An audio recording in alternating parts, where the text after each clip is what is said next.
We have great guests. We always do. But I love it when my favorites stop in to talk to us about the most important things. Mark Mix is back, president of the National Right to Work Legal Defense Foundation, president of the National Right to Work Committee, and all-around great guy, Mark Mix. Welcome back. Stacy, it's good to hear your voice and good to be back with you. A lot has transpired since the last time we talked, but it's good. We're still alive and we're still doing well, and we get a chance to talk again. So thank you. You know, I feel the same, much the same. Lots has transpired, but we are still alive and kicking. We're still in the fight. And good news is always welcome. You're joining us to talk about, this is an interesting story about a flight attendant. Tell us the details. Yeah, Stacy, amazingly enough, this is a 9-year litigation on behalf of a Southwest Airlines flight attendant by the name of Charlene Carter. Charlene was a flight attendant for Southwest for 17 years. She had an unblemished employment record, literally nothing in her record that would indicate that she had any problems at all at work. But what she did have a problem with is the union that represented her at Southwest Airlines, the Transportation Workers Union that represents Southwest flight attendants. And this union is extremely radical. Their positions on causes that you and I would disagree with, and certainly Charlene disagreed with, was something that was really a bother to Charlene. And it happened back in 2017 after Donald Trump was elected. The Transportation Workers Union local that represents her decided to spend a whole bunch of money sending people to Washington, D.C. to march in that women's march, if you remember the pink hats and all that stuff that they had back then. And Charlene sent a private message to this union official saying that she disagreed with the ideological positions of the union and that her money was being spent on things that she didn't believe in. And Charlene and her had an engagement back and forth on some social issues that were very important to Charlene. And then on the right to work issue, she said, "This is why I support right to work." And ultimately, the union official went to Southwest Airlines HR department and said, "This lady's harassing me." It was all private, nothing public, nothing out anywhere that anyone would have known about. And within a week, Southwest fired Charlene. And so Charlene actually had seen something about the National Right to Work organizations on some television show somewhere, and she gave us a call, and we started litigating the case. It ended up in a jury trial at the district court in Dallas, Texas, and a jury awarded Charlene $5 million for the injustice that was perpetrated on her by the union and by Southwest Airlines, and failure to give her an accommodation for her ideological beliefs and just other things about treating. And during the process of all this, Stacy, during discovery, we found out that they were like, the company and the union were kind of laughing at Charlene, saying, you know, she has no idea who she's been sorting in the past. If she knew who we were using her money to support, her head would explode. One guy said she was like a cancer in the workplace and had to be eliminated. And so when the jury got the case, they said $5 million. Obviously, Southwest and the unions both appealed. 2 weeks ago, we finally finished the case on Charlene's part. We still have some litigation that's going on with the foundation, but Charlene got paid about $1 million, and she got the maximum punitive and maximum compensatory damages she could get. And she got a check from the union, from the airline, from the union. And the interesting part about it, Stacy, she's still flying, but guess what? In order to fly for Southwest Airlines, she still has to pay union dues to that very union to keep her job. So there's more work to be done, but it is a good news story, and I think it's a lesson learned, and it's really something the union ought to pay attention to when they do these radical ideological things that have nothing to do with the workplace, have nothing to do with representing her and her position and her colleagues at Southwest Airlines, other than just a political agenda that is very much opposed to, I think, more employees than just Charlene. But it's a good story, and it's kind of the story of the Right to Work Foundation, how we take the courage of one individual and we expose the injustice of forced unionism. And I think this case is a real good model of that. I love that they were literally mocking her behind her back. Look at where her money is going. And now they've had to pay her $1 million. Yeah, Stacy, it's unfortunate. I mean, Charlene's been really great about it. She loves her job. She loved her job. She was heartbroken when she got fired. And, you know, one of the things that was really important about it, and as part of the litigation, we had, not only did we want to get Charlene her job back and get her compensated for this injustice, but we also had, part of the case was giving other airline employees the right to private action to do the similar thing. Unfortunately, the appellate court struck that down. So there's still some work to be done. As I mentioned, we've got some things we're going to be doing, I think, to try to get that back so that employees that are positioned like Charlene can actually fight the union and kind of hold the union accountable for the political and ideological stances they take that literally, Stacy, have nothing to do with the workplace. They can take their money as a condition of employment. You have to pay them. And they take that money and they play politics with it and other ideological causes and other things that have nothing to do with the workplace. And that's just wrong. And ultimately, we'll solve the problem. We'll get a right to work law for everybody that's in the airline business and the railway business and the private sector. We already got one for all the public sector workers. That Supreme Court case you and I have talked about in the past called Janus v. AFSCME. But there's always work to be done. And it's really upsetting that, unfortunately, to this day, workers can be forced to pay a private organization in order to get or keep a job in America. It doesn't make any sense.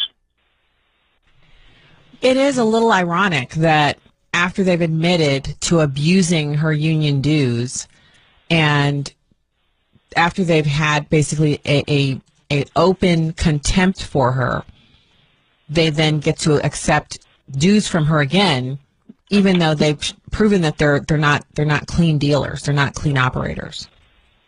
Yeah.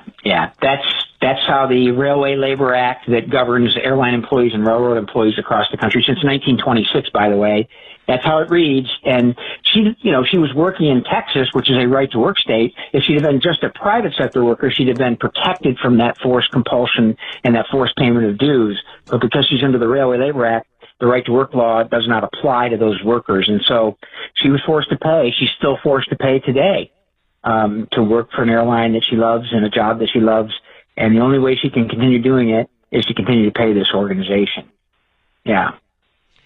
So I am glad that she has prevailed on the merits and that someone as conscientious as herself, she went about it in the way that they always say, did you go to the interested party? Did you go to your supervisor? Did you talk? Did you go up the chain of command? You're always told, if only you had followed the procedures, none of these things would have happened. She was like, okay, well, who do I go to first? Okay, I'm going to go to that person and I'm going to talk to him about it and we'll just get this rectified. She really tried it the proper way.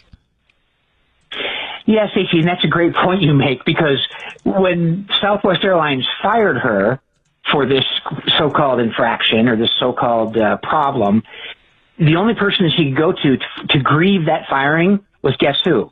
The union official. So she literally had to go to the union that had Southwest fire her in order to exercise any rights in the workplace because the union is the monopoly bargaining agent in that workplace, and you can only talk to the employer through the union. And the grievance process that would adjudicate a dispute like this, the union controls that. But yet it was the union that got her fired. It just gets crazy. And you make that point very well that, it'd be nice if she had an advocate, but she did do it the right way. She didn't make it a public battle with the union. She made it a very private battle. And oh, by the way, she said she would support this union official's recall, and get a new leader in that union because of these things. And that made the union leader very mad too, or the union official, union boss, frankly. And so she's fighting the very organization that the law says she has to go to adjudicate a grievance in the workplace. And this grievance is, hey, you're fired because of this behavior. And the union would be the one that was supposed to protect her from the employer in that regard.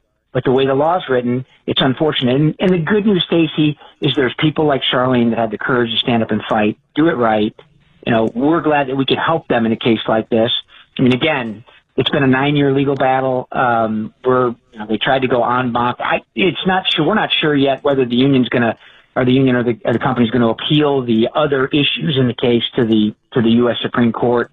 They'll continue it, but at the end of the day, it shows what can happen when one person has the courage to stand up and fight. And we're glad to partner with her and glad to support what is now, believe it or not, Stacy, 298 active cases across the country as you and I talk this evening on behalf of workers that have the courage to stand up and fight back against this compulsion and this force in the workplace. Wow, 298 cases. Yeah. But the unions have big money. They have big money if they're able to fight all those cases. Wow.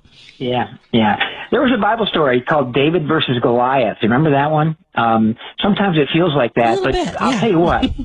Yeah, we punch above our weight, I think, here, and our attorneys are just committed to helping people exercise their rights, what limited rights they have.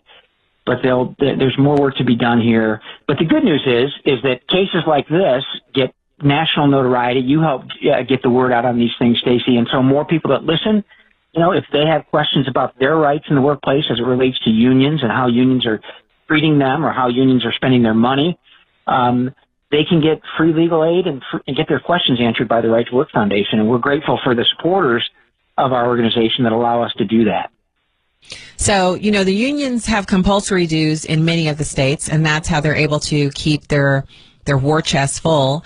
National Right to Work Foundation is supported by small donations from regular people who believe in the truth. And so we just bring that up because, Mark Mix is staying up late with us and hanging out with us at night, but he works all day on these cases and on helping Americans who are truly being oppressed by their own employer and a union that they often didn't get a choice in whether or not they would fund. So think about the support that they're providing to these fantastic people like Charlene. And you can go to one of their two beautiful websites. I would go to nrtw.org, nrtw.org. You can also go to nrtwc.org. Either of those, if you're driving, never fear. Just click the link in the show notes from tonight's program, and you can get there later on when you get home. Mark, thank you for coming on. Stacy, good to hear your voice, and I will remind you once again, even though it's been a while, get some rest, okay? Yes, you know what?